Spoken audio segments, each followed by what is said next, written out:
প্রথম demat account খোলা, 10,000 টাকার ইনভেস্টমেন্ট। কিন্তু কোন স্টক কিনবো, কীভাবে বা পোর্টফোলিও অ্যালোকেশন করবো, কীভাবে স্টকে ইনভেস্ট করতে লাগে। কিন্তু একটা জিনিস ভীষণ এক্সাইটেড একটা ব্যাপার, just I am going to purchase the shares because I am owning a company. এই যে সেন্স, এই যে ফিলিংসটা না ভীষণ একটা এক্সাইটমেন্ট তৈরি করে আমাদের প্রথম স্টক মার্কেটে পা দেওয়ার সময়। তাই সেই জায়গাটায় কিন্তু মানুষ করে সবথেকে বড় ভুল। তাই আজকের এই ভিডিওতে আমি তোমাদের সাথে সেই জিনিসটা শেয়ার করবো, কীভাবে তোমাদের প্রথম 10,000 টাকা ইনভেস্টমেন্ট করতে হবে, ইনভেস্টমেন্ট স্টার্ট করতে হবে, কীভাবে পোর্টফোলিও অ্যালোকেশন করতে হয়, কীভাবে স্টক চুজ করতে হয়, প্রত্যেকটা জিনিস থাকবে আজকের এই ভিডিওতে। নমস্কার, আমি দীপেন্দু গায়েন এবং আরও একটি দারুণ সিরিজে আপনাদের স্বাগতম। কারণ আজকের সিরিজটা কিন্তু পুরোপুরি ডিফারেন্ট।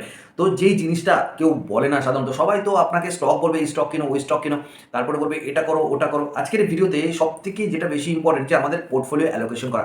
আমাদের কাছে টাকা তো প্রচুর আছে, এর মানে এই নয় যে আমি প্রচুর স্টক কিনে বসে থাকবো এবং আমি বসে থাকবো, চুপচাপ বসে থাকবো, ইন ফিউচারে আমি কোটিপতি হয়ে যাবো। কিন্তু কোটিপতি হওয়ার রাস্তাটা কিন্তু ভীষণ কঠিন, সেটা কিন্তু কেউ বলবে না। কারণ কোনো কিছু কিন্তু সহজে পাওয়া যায় না। এটা যেমন ভীষণ ভীষণ ট্রু, ঠিক তেমনই আমাদের স্টক মার্কেটে পোর্টফোলিও অ্যালোকেশনটা কিন্তু ভীষণ ভীষণ ট্রু। কারণ পোর্টফোলিও যদি ঠিক করে অ্যালোকেশন না করতে পারেন, তাহলে কিন্তু আপনি কোনোদিনও টাকা বানাতে পারবেন না। তো আজকের এই ভিডিওতে সেটাই আপনাদের সাথে শেয়ার করবো, কীভাবে আপনি আপনার প্রথম 10,000 টাকা দিয়ে ইনভেস্টমেন্ট স্টার্ট করতে পারেন, কীভাবে পোর্টফোলিও অ্যালোকেশন করবেন, কতগুলো স্টক আপনাকে কিনতে হবে, প্রত্যেকটা জিনিস থাকবে আজকের এই ভিডিওতে। এবং আজকে যদি আপনি আমাদের চ্যানেলে নতুন হয়ে থাকেন, তাহলে প্লিজ ভাইটি চ্যানেলটা অবশ্যই সাবস্ক্রাইব করে দেবেন এবং সকলের সাথে শেয়ার করবেন। এবং দেখুন, প্রথম 10,000 টাকা ইকুইটিতে যখন আমরা ইনভেস্ট করি, তখন একটা কিন্তু ব্যাপারটা ভীষণ একটা এক্সাইটিং একটা ব্যাপার। কারণ আমরা এখন আমাদের স্টেপ নিয়েছি আমাদের ওয়েলথ ক্রিয়েট করার জন্য। তো আজকের এই ভিডিওতে থাকবে আপনাদের একদম স্টেপ বাই স্টেপ গাইড, যেখানে আমি আপনাদের সাথে শেয়ার করবো কীভাবে আপনারা সেটা করতে পারেন, রাইট। তো সবার আগে যেটা আমাদের করতে হবে সেটা হচ্ছে আমাদের গোল সেট করতে হবে, রাইট। তো আমরা কত দিনের জন্য আমরা ইনভেস্ট করব। তো সেটা শর্ট টার্ম হতে পারে, সেটা লং টার্মও হতে পারে। সেটা যদি শর্ট টার্ম হয়, তাহলে কত দিনের জন্য আমাদের হতে হয়। কারণ শর্ট টার্মে যখন আপনি মার্কেটে ইনভেস্ট করবেন না, তখন আপনাকে একটু বেশি স্টেবল স্টক যেতে হবে। কারণ যাতে মার্কেটের ওঠানামাটায় আমাদের কোনো প্রবলেম না হয়। সেই ক্ষেত্রে আপনি যদি শর্ট টার্ম ইনভেস্ট করতে চান, লাইক 2 ইয়ার্স 3 ইয়ার্স, তাহলে কিন্তু আপনাকে ব্লু চিপ কোম্পানি সিলেক্ট করতে হবে। এবং আপনি যদি লং টার্মের জন্য ইনভেস্ট করতে চান, রাইট, যেমন 5 বছর 10 বছর, এবং আপনি যদি রিস্ক নিতে ভালোবাসেন, সেক্ষেত্রে কিন্তু আপনাকে ব্লু চিপ আপনি অ্যাভয়েড করতে পারেন। সেক্ষেত্রে আপনি মিড ক্যাপ বা স্মল ক্যাপে কিন্তু আপনি সেদিকে নজর রাখতে পারেন বা ইনভেস্ট করতে পারেন। এটা গেল আমাদের গোল সেট করা। দেন আমাদের জানতে হবে যে আমরা কতটা রিস্ক নিতে পারবো, তাই তো। তো রিস্ক নেওয়ার ক্ষেত্রেও কিন্তু আমাদের সেই ব্যাপার রাখতে হবে যে আমাদের যে রিস্ক পোটেনশিয়ালটা আছে সেটা কতটা আছে। সেটাকে মার্কেটের খুব ভোলাটিলিটিটাকে কি আমরা অ্যাবজর্ব করতে পারবো, বা আমরা এমন তো নয় যে আমরা স্মল ক্যাপে ইনভেস্ট করে দিলাম কিন্তু রাতের ঘুম আমার উড়ে গেল। কিন্তু এমনও কিছু লোক আছে যারা ব্লু চিপ কোম্পানিতে ইনভেস্ট করে দিয়ে রাতে একদম নিশ্চিন্তে ঘুমোচ্ছে। তো সেই ব্যাপারটা কিন্তু আমাদের জানতে হবে। সেই দিক ভেবেই কিন্তু আমাদের রিস্কটাকে অ্যাডভার্স করতে হবে এবং সেইভাবে আমাদের পোর্টফোলিওটাকে ডাইভার্সিফাই করতে হবে, রাইট। তো এইবার যদি আমরা পোর্টফোলিও ডাইভার্সিফাই করতে হয়, তাহলে আমরা কী করব। তো দেখুন, আপনি চাইলে 10,000 টাকা ওয়ান সিঙ্গেল কোম্পানিতে কিন্তু আপনি ইনভেস্ট করতে পারেন। সেক্ষেত্রে আপনাকে ভীষণ পারদর্শী হতে হবে মার্কেট রিসার্চ নিয়ে, লাইক যেমন ফান্ডামেন্টাল হোক, টেকনিক্যাল হোক, হোয়াট এভার ইট ইজ, আপনাকে কিন্তু ভীষণ পারদর্শী হতে হবে। সেটার থেকে বড় কথা যে আমরা 10,000 টাকাটাকে আমরা কয়েকটা স্টকে কিন্তু বিভক্ত করে দেবো। কিন্তু কীভাবে, কতগুলো স্টক। প্রথম যারা মার্কেটে নামে তারা কিন্তু প্রচুর এরকম স্টক আছে, 10,000 টাকাতে 10টা 12টা 15টা কোম্পানির স্টক কিনে বসে আছে। কোনোটা একটা, কোনোটা দুটো, কোনোটা তিনটে, এরকমভাবেই কিন্তু প্রত্যেকটা সেক্টরে প্রত্যেকটা স্টকে কিন্তু স্প্রেড করা যায়, যার কারণে কিন্তু তাদের প্রফিটই কোনো দিনই আসে না। সেটা হচ্ছে সবথেকে বড় প্রবলেম এবং সেই জায়গাটায় আপনাকে জানতে হবে এবং সেই জায়গাটাতে আপনাকে সবার থেকে আলাদা হতে হবে। তাহলে কিন্তু আপনার পোর্টফোলিও গ্রো করবে এবং আপনি 10,000 টাকা ক্যাপিটাল দিয়েও কিন্তু ইভেনলি আপনি অনেক টাকা প্রফিট করতে পারেন। ওকে, তো সবার আগে কীভাবে আমরা সেটাকে করতে পারি। তো আমরা যেভাবে পোর্টফোলিও ডাইভার্সিফাই করতে পারি সেটা আমরা অবশ্যই একদম ভিডিও শেষে গিয়ে আমরা সেটাকে একদম এক্সেল শিটে দেখবো। এখন আপনাদেরকে আমি শেয়ার করছি যে কীভাবে সেটা করতে পারে, রাইট। তো দেখুন, আমাদের কাছে 10,000 টাকা আছে। তো 10,000 টাকা দিয়ে আমরা কী করতে পারি। আমরা সাধারণত যদি আমাদের ইনভেস্ট করতে হয়, সবার আগে ভাবতে হবে আমাদের ক্যাপিটাল অ্যালোকেশন। আমরা ওই 10,000 টাকার কত পার্সেন্ট অ্যালোকেট করবো আমরা পার্টিকুলার স্টকে। তো এখানে দুজন ব্যক্তি আছে, রাইট। একজন খুব রিস্ক নিতে পছন্দ করে এবং একজন ভাবছে যে আমি রিস্ক নেব না, কিন্তু আমি ইনভেস্ট করব। যে রিস্ক নিতে পারে না তার জন্য আমি বলবো যে আপনারা এই 10,000 টাকাটাকে একদমই প্রিফারেবলি দুভাগে বিভক্ত করে দিন, লাইক 50%, 50%, 50% হবে লার্জ ক্যাপ, 50% হবে মিড ক্যাপ। সেখানে যারা রিস্ক নিতে ভালোবাসে তাদের জন্য সোজা চলে যাব আমরা মিড ক্যাপ এবং স্মল ক্যাপ। ইভেনলি আমি যদি আরও একটু রিস্কের কথা বলি, যে খুব হাই রিস্ক যারা নিতে চায় তাদের সেই মিড ক্যাপ এবং স্মল ক্যাপ দুটোর মধ্যে থাকতে হবে, কিন্তু সেখানে পার্সেন্টেজটা ডাইভার্সিফাই হয়ে যাবে। সেখানে মেনলি হতে পারে 70%, 30%, ওকে, এবং যারা রিস্ক নিতে পছন্দই করে না তারা হতে পারে 60-40, লার্জ ক্যাপ 60%, মিড ক্যাপ 40%। তো এইভাবে কিন্তু তারা ডাইভার্সিফাই করতে পারে, এবং সেটা কীভাবে করতে হবে সেটা আমি ভিডিও শেষে গিয়ে আপনাদের সাথে একদম জেনুইনলি এক্সেল শিটে গিয়ে দেখাবো। তারপরে যেটা করতে হবে, আমরা পোর্টফোলিওটাকে ডাইভার্সিফাই তো করে দিলাম, কিন্তু ডাইভার্সিফাই করতে গেলে আমাদের যে জিনিসটা জানতে হবে সেটা হচ্ছে রিসার্চ অ্যান্ড অ্যানালাইসিস। তো রিসার্চ অ্যান্ড অ্যানালিসিস করতে গেলে আমাদের জানতে লাগবে স্টক মার্কেটের ফান্ডামেন্টাল এবং টেকনিক্যাল। যেখানে আপনি যদি ফান্ডামেন্টাল শিখতে চান তো আমাদের এই প্লেলিস্টে গিয়ে অনেক প্রচুর ভিডিও আছে, আপনারা সেটা পার্টিকুলারলি সিঙ্গেল ইন্ডিভিজুয়াল ভিডিও কিন্তু দেখতে পারেন, তাহলে আপনি অনেকটা নলেজ কিন্তু গেইন করতে পারবেন। এবং টেকনিক্যালও যদি আপনি শিখতে চান তাহলে আমরা রিসেন্টলি একটা চ্যানেল লঞ্চ করেছি, যেই চ্যানেলে একদম টেকনিক্যাল বেসিক থেকে কিন্তু আমরা সেখানে শেখাচ্ছি। আপনি চাইলে সেই ভিডিওগুলো কিন্তু সেখানে দেখতে পারেন স্টেপ বাই স্টেপ। আশা করি আপনি সেখানে অনেক কিছু শিখতে পারবেন। ওকে, তো ফান্ডামেন্টালি একটু আপনাদের ডিটেলস দিয়ে দিচ্ছি। ফান্ডামেন্টাল শিখতে গেলে আমাদের কী কী দেখতে লাগে? দেখুন, ফান্ডামেন্টাল কিন্তু দেখতে গেলে আমাদের স্টকের ফিনান্সিয়াল পারফরমেন্স দেখতে লাগে। সেখানে কোম্পানি কত মার্কেট ক্যাপ আছে, কোম্পানির স্টক প্রাইস কী আছে, কোম্পানির পি কী আছে, কোম্পানির কোনো ডেট আছে নাকি। তো এইসব কিছু কিন্তু আমাদের ফান্ডামেন্টালি কিন্তু দেখতে লাগে। এবং টেকনিক্যাল কি? টেকনিক্যাল হচ্ছে চার্ট। আমাদের একদম স্ক্রিনে চার্ট দেখতে লাগে যে প্রাইস অ্যাকশন কাকে বলে, প্রাইস কীভাবে মুভমেন্ট করছে। তো সেই জিনিসটা কিন্তু আমাদের দেখতে লাগে টেকনিক্যাল অ্যানালিসিসের জন্য, রাইট? তো এবার বলি, যারা ধরুন একদম মানে যারা স্টক মার্কেটে ভীষণ ভয় পান তাদের জন্য তারা কি করতে পারেন, তারা চাইলে কিন্তু নিজের যে 10,000 টাকা যদি আপনারা ইনভেস্ট করতে চান সেখানে আপনারা একদম নিশ্চিন্তে এসআইপি চুজ করতে পারেন, মিউচুয়াল ফান্ড, যেখানে আপনার কোনো টেনশন নিতে হবে না। আপনার জন্য পার্টিকুলার একজন ম্যানেজার থাকবে যিনি আপনার জন্য কাজ করবেন, যিনি আপনার জন্য স্টক চুজ করবেন, আপনার জন্য স্টক সিলেক্ট করবেন, স্টকে ইনভেস্ট করবেন, আর আপনি শুধু শুধু মাসে মাসে তাদেরকে টাকা দিয়ে যাবেন। তো সেটা হলো একদম যারা রিস্ক নিতে পছন্দ করে না তাদের জন্য। কেমন? তো তারপরে কি করতে হবে? তারপরে যখনই আমাদের স্টকে ইনভেস্ট হয়ে গেল তারপরে করতে হবে মনিটরিং। ওকে, সো মনিটরিং কী করে করতে হবে? আমরা যেই স্টকে ইনভেস্ট করবো পার্টিকুলারলি 3 মাস হরিজন্টালি আমরা ইনভেস্ট করবো। কীভাবে? কারণ প্রত্যেক 3 মাস অন্তর অন্তর কিন্তু কোম্পানি ফিনান্সিয়াল রেজাল্ট বেরোয়, এবং সেই কোম্পানির রেজাল্ট কী করছে, কেমন করছে, সেগুলোর ভিত্তিতে আমি কিন্তু সেই স্টকে ইনভেস্টেড থাকবো। বা আমার যদি মনে হয় যে এই কোম্পানি আর এখন চলবে না, তো আমি সেখান থেকে সেই কোম্পানি থেকে বেরিয়ে অন্য যে কোম্পানি ভালো হবে আমি মার্কেট ট্রেন্ড অনুযায়ী সেই কোম্পানিতে আবার ইনভেস্ট করে দেবো। মানে এটাকে বলা হয় রিব্যালেন্সিং। কেমন? এবং সবথেকে বড় যে জিনিসটা সেটা হচ্ছে আমাদের স্টক মার্কেটে যখন আমরা অ্যাকাউন্ট খুলবো সেটা আমাদের দেখতে হবে আমরা কোন ব্রোকারের আন্ডারে আমরা অ্যাকাউন্ট খুলছি। সেই অ্যাকাউন্ট কতটা লো ব্রোকারেজ, মানে আমরা যদি কোনো সময় স্টক কেনা বেচা করি সেখানে দেখা গেলো আমরা যা প্রফিট করছি তার থেকে আমরা ট্যাক্স বেশি দিয়ে দিচ্ছি এবং ব্রোকারেজ বেশি দিয়ে দিচ্ছি, সেই কারণে কিন্তু আমাদের অনেক সময় লস হতে পারে। কেমন? তো সেই জায়গাটা আমাদের চুজ করতে হবে, একটা ভালো ব্রোকার আমাদের চুজ করতে হবে। এবং সেটা সবার আগে যেটা করতে হবে, অ্যাভয়েড পেনি স্টক, রাইট?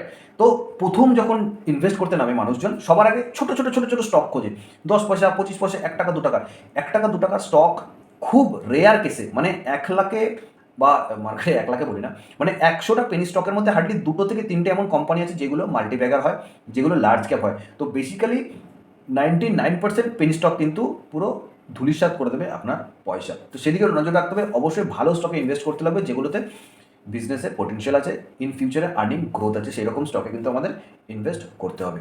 ঠিক আছে? তো এটা গেল একটা থিওরি যে কীভাবে আমাদের ইনভেস্ট করতে লাগে। তো এবার আমরা এক্সেল শিটে দেখব সেটা কীভাবে হয়। চলো যাওয়া যাক। ওয়েল, দেখো আমরা এখন স্ক্রিনে আছি এবং স্ক্রিনে কিন্তু ফার্স্ট 10,000 ইনভেস্টমেন্ট কী করে করতে হয় সেটাই আমি তোমাদের সাথে এখন কিন্তু শেয়ার করব। সবার আগে ইনভেস্ট করার আগে যে জিনিসটা আমাদের চিন্তা করতে হবে, আমরা কত বছরের জন্য ইনভেস্ট করব এবং কোথায় ইনভেস্ট করব, কত এবং কোথায়। সো যারা লং টার্মের জন্য ইনভেস্ট করবেন এবং তারা সবার আগে কী চুজ করবেন, সবার আগে চুজ করতে হবে আমাদের সেটা হচ্ছে সেক্টর। আমরা লং টার্মে কোন সেক্টর আমাদের ভালো প্রফিট দিতে পারে সেটা সেই সেক্টর অনুযায়ী কিন্তু আমাদের এখানে চুজ করতে হবে। তো সাপোজ বর্তমান অনুযায়ী, এটা কিন্তু কোনো রেকমেন্ডেশন নেই, বর্তমানে কী চলছে, বর্তমানে ড্রোন চলছে, বর্তমানে এআই চলছে। তো এই যে এআই আর ড্রোন, তো এটা আমরা চুজ করলাম দুটো। তো আমি এখানে লিখি ড্রোন লিখলাম, সেক্টর ড্রোন সেক্টর, তো এখানে লিখলাম এআই। তো এই যে দুটো সেক্টর, এই দুটো সেক্টর কিন্তু ইন ফিউচারে ভালো গ্রোথ করতে পারে ধরে নিলাম। কেমন? তো এইখানে যদি আমি ধরে নিই তো এআই মানে টেকনিক্যাল, রাইট, এবং মানে টেকনোলজি যেটাকে বলা হয়, এবং ড্রোন, ড্রোন মানে হচ্ছে টেকনিক্যাল, ব্যাপারটা হচ্ছে ডিফেন্স, রাইট। তো এই যে এআই মানে হচ্ছে আমার টেকনোলজি এবং ড্রোন মানে হচ্ছে ডিফেন্স, তো এই দুটোকে আমি ধরে নিলাম। তো এই দুটো সেক্টরে আমি আমার ফোকাস করব। এইবারে কি করব, এই দুটো সেক্টরের মধ্যে আমাকে চুজ করতে হবে যারা রিস্ক ফ্রি। সবার আগে বলে দিই এইটা কিন্তু রিস্ক ফ্রি হিসাবে কিন্তু আমি বলছি, যারা রিস্ক নিতে পছন্দ করেন না। তো এইবার এই ড্রোন আর এআই সেক্টরের মধ্যে আমাকে দেখতে হবে কোনগুলো লার্জ ক্যাপ কোম্পানি, কোনগুলো মিড ক্যাপ কোম্পানি এবং কোনগুলো স্মল ক্যাপ কোম্পানি। তো এই যে তিনটে ভাবে কিন্তু আমি এটাকে বিভক্ত করলাম। হলো। এইবারে আমি আমার 10,000 টাকাটাকে 3 ভাগে বিভক্ত করে দিলাম, আমার ক্যাপিটালটাকে অ্যালোকেট করলাম কীভাবে, প্রত্যেকটা সেক্টরে আমি মানে প্রত্যেকটা ক্যাপে আমি 33% করে আমি আমার শেয়ারটাকে অ্যালোকেট করব। হলো। এইবার এই 33% মানে আমার কত প্রাইস দাঁড়াচ্ছে, সেটা দাঁড়াচ্ছে আমার 3,333 টাকা পার স্টক।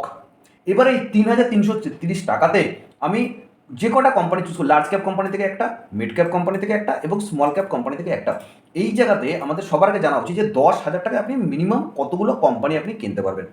তো যেখানে আমি 1,00,000 টাকায় যদি বলি, তাহলে জোর ধরো আপনি 4 থেকে 5টা কোম্পানি আপনি কিনতে পারেন, জোর ধরো। সেখানে আপনি 10,000 টাকায় জোর ধরো দুটো কোম্পানি আপনার কেনা উচিত, দুটো কোম্পানি নর্মালি। সেখানে যদি আপনি বলেন যে 50-50% অ্যালোকেট করা, সেখানে 50% থেকেও আবার 4-5টা কোম্পানিতে অ্যালোকেশন করা, সেখানে আপনার জীবনে কোনোদিনও প্রফিট আসবে না। এইবার আপনাকে ভাবতে হবে যে ক্যাপিটাল, আপনাকে একটা সাধারণ একটা হিসাব বলি, আপনি 100 টাকার 10% হিসাব করুন, সেই আবার 1,000 টাকার 10% হিসাব করুন, এবং 1,00,000 টাকার 10% হিসাব করুন, এবং সেখান থেকে 1 কোটি টাকার 10% হিসাব করুন, পার্সেন্টেজটা কিন্তু একই। আমার কাছে 100 টাকা আছে, সেই 100 টাকার 10% প্রফিট আমি করছি, আপনার কাছে 1 কোটি টাকা আছে এবং আপনি সেই 1 কোটি টাকার 10% প্রফিট করছেন। The capital is different, the profit percentage same. তো আমাদের ক্যাপিটালটাকে নিয়ে ভাবতে হবে, আমাদের প্রফিট কিন্তু সেমই হবে। আমি 10,000 টাকাতে যদি 100% প্রফিট করি, তাহলে কিন্তু আমার 20,000 টাকা হবে, এবং যার কাছে 1 কোটি টাকা আছে, সে যদি ওই 100% প্রফিট করে, তার কিন্তু 2 কোটি টাকা হবে। তো অ্যামাউন্ট ইজ বিগ, রাইট? তো সেইভাবে কিন্তু আমাদের ইনভেস্ট করা উচিত। তো 10,000 টাকাতে আপনি 14টা 15টা কোম্পানি, দুটো কোনোটা একটা কোনোটা, এই করলে কিন্তু জীবনে কোনোদিন আপনার প্রফিট হবে না। তো এইখান থেকে কিন্তু আপনাকে শিখতে হবে যে কীভাবে পোর্টফোলিও অ্যালোকেট করতে হয়। তো প্রথমে আমরা যেন সেক্টর চুজ করবো, সেক্টরের পর আমরা চুজ করবো সেই সেক্টরে সবথেকে বেস্ট কোম্পানি আমাদের চুজ করতে হবে, সেটা লার্জ ক্যাপ থেকে হোক, মিড ক্যাপ থেকে হোক বা স্মল ক্যাপ থেকে হোক। যারা রিস্ক ফ্রি তারা এভাবে চুজ করবে, এবং 33% করে আপনাকে প্রত্যেকটা সেক্টরে কিন্তু অ্যালোকেট করতে হবে। নাইটলি 3টে কোম্পানি আপনি 10,000 টাকা চুজ করতে পারেন। এইবার কোন প্রাইসে আপনি কিনবেন সেটা কিন্তু ডিফারেন্ট। এবার দেখা গেল লার্জ ক্যাপ থেকে আপনি একটা 4,000 টাকার কোম্পানি চুজ করলেন, সেটা কিন্তু 4,000 টাকা কিন্তু আপনার এখানে ফিট খাবে না। সেখানে আপনাকে চুজ করতে হবে নর্মালি, আপনি সেখানে প্রাইস চুজ করতে পারেন। এবার যদি আপনি বলেন কোয়ান্টিটির কথা, এবার দেখা গেল আপনি লার্জ ক্যাপ কোম্পানি থেকে একটা স্টক চুজ করলেন যার দাম 2,000 টাকা, 2,000 টাকা কিন্তু আপনি একটাই কিনতে পারবেন, সেখানে কিন্তু আপনার 333 টাকা ফিট হবে না। সেখানে আপনাকে প্রাইসে একটু ডিফারেন্সিয়াল দেখতে হবে, সেই কারণে লার্জ ক্যাপ কোম্পানিতে কিন্তু আপনি বেশি ইনভেস্ট করতে পারবেন না। সেই ক্ষেত্রে আপনাকে মিড ক্যাপ এবং স্মল ক্যাপে কিন্তু আপনার কোয়ান্টিটিটা কিন্তু বাড়িয়ে দিতে হবে। এইভাবে আপনি আপনার প্রথম 10,000 কিন্তু আপনি রিস্ক ফ্রি, যারা তারা কিন্তু সেখানে ইনভেস্ট করতে পারে। ওকে, তো এইবার বলবো আমি রিস্ক টেকার কারা। যারা রিস্ক টেকার তাদের বলবো একদম নমিনাল আপনারা 50 নাও 60-40-তে ডিফারেন্স হয়ে যান। 60-40 মানে এখানে যদি আমি বলি 60-40 মানে 6,000 এবং নেক্সট 4,000, মানে আমার অ্যালোকেশন কত, এখানে গেল 60% অ্যালোকেশন, এখানে গেল আমার 60%, এখানে গেল আমার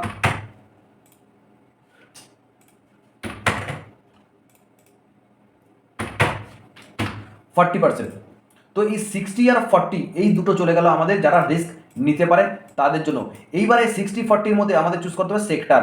এখানে বললাম সেক্টর, তো এখানে বললাম আমি সেক্টর। তো এই সেক্টরের মধ্যে 6,000 টাকার আমার যে কোনো একটা কোম্পানি মার্কেট ক্যাপ, এখানে আমি দেবো মিড ক্যাপ, এখানে দেবো আমি স্মল ক্যাপ। যারা খুব রিস্ক নিতে পছন্দ করেন তারা কিন্তু এইটাকে কিন্তু উল্টো করে দিতে পারেন, আপনারা 60% স্মল ক্যাপ করতে পারেন, আপনারা 40% কিন্তু মিড ক্যাপ করতে পারেন। তো নর্মালি দুটো স্টক তাদের জন্য, এবং দুটো স্টকে কিন্তু একটাতে 60% ক্যাপিটাল অ্যালোকেশন করতে হবে এবং একটাতে কিন্তু 40% ক্যাপিটাল অ্যালোকেশন করতে হবে। এবং এই 60% অ্যালোকেশনের মধ্যে যদি আপনি আবার 2-3টে কোম্পানি চুজ করে নেন, তাহলে কিন্তু আপনাকে হবে না। সেক্ষেত্রে কিন্তু আপনার কোয়ান্টিটি কিন্তু ডিভাইডেড হয়ে যাবে, রাইট? তো ঠিক এইভাবেই আপনাকে করতে হবে অ্যালোকেশন। কীভাবে আপনি আপনার পোর্টফোলিও অ্যালোকেট করতে পারেন, আপনাকে প্রথমে চুজ করতে হবে সেক্টর, দেন চুজ করতে হবে আপনি কোন ক্যাপটা নেবেন, সেটা মিড ক্যাপ না স্মল ক্যাপ। সেখান থেকে আপনাকে ডিভাইড করতে হবে। আপনি মিড ক্যাপে যদি ভালো কোম্পানি পেয়ে যান, সেখানে আপনি 60% অ্যালোকেশন করে দিন, এবং স্মল ক্যাপ আপনি 40% অ্যালোকেশন করে দিন। এবার সেই অনুযায়ী আপনি আপনার টাকাটাকে সেই স্টক অনুযায়ী কিনে নিন। এবার সেটার প্রাইস তো মার্কেটে প্রচুর কোম্পানি আছে, তাদের প্রাইসের ডিফারেন্স আছে, যার কারণে কিন্তু আমি এখানে প্রাইসের কোনো উল্লেখ করলাম না। সেটা ডিপেন্ড করবে কোন স্টক চুজ করবেন এবং তার প্রাইস কী অনুযায়ী। এবং যারা একদমই রিস্ক নিতে পছন্দ করে না তাদের জন্য বলবো স্পেশালি মিউচুয়াল ফান্ড আছে। আপনারা আপনার 10,000 টাকা একদম বিন্দাস আপনারা 2 থেকে 3টে মিউচুয়াল ফান্ড চুজ করুন, এবং সেখানে প্রত্যেক মাসে 2,500-3,000 টাকা করে কিন্তু এসআইপি স্টার্ট করে দিন, এবং কনসিস্টেন্টলি অনুযায়ী 10 বছর ইনভেস্ট করে যান, বিন্দাস আপনি 14 থেকে 15% রিটার্ন আপনি সেখানে পেয়ে যাবেন। তো আজকের ভিডিওটা ছিল এই আপনার ফার্স্ট 10,000 ইনভেস্টমেন্ট নিয়ে। তো ভিডিওটা কেমন লাগলো অবশ্যই জানাবেন, আর যদি ভালো লেগে থাকে তাহলে আপনার সব বন্ধুদের সাথে শেয়ার করবেন, লাইক করবেন, এবং ভাই চ্যানেলটা অবশ্যই সাবস্ক্রাইব করে দেবেন।